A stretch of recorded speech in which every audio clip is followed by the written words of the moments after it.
Atlantis, as understood in the Baconian tradition, involves the final temple,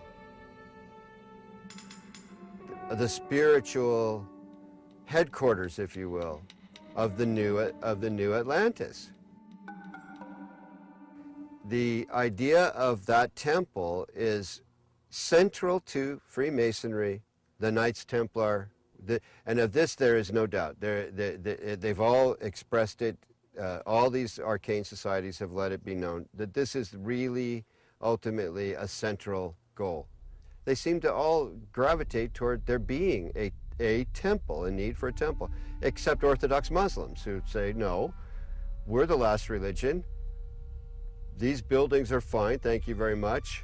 Become a Muslim and you can pray in them and hang out on the Temple Mount, which is not going to happen. So that leads to a pretty ugly likelihood. If people who want a temple get their way, there's going to be a bloodbath there.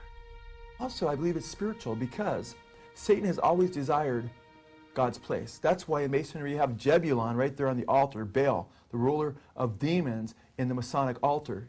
And Masons are generally, obviously, being deceived.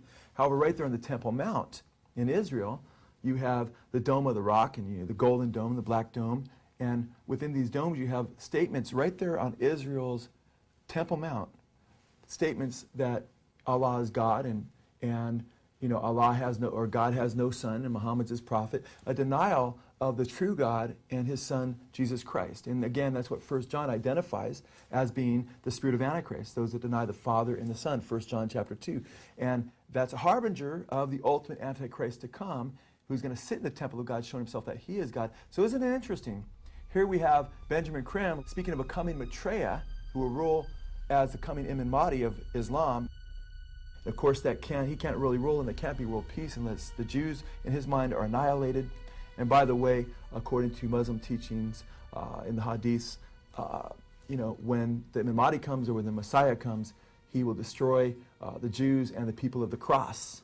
So all of this stuff, incredibly, it fits together just too well. But praise God, because from my perspective as a Christian, Jesus Christ said, when you see these things beginning to take place, lift up your head, for redemption is drawing near. And I believe these are signs that Jesus Christ is coming again. And when he does come, he will defeat the Antichrist, and every knee will bow, and every tongue confess, including Benjamin Krim, including the leaders of Iran and Hezbollah and so forth. Whether it's in heaven or on earth or in hell, every knee will bow, declaring that Jesus Christ is Lord in the end.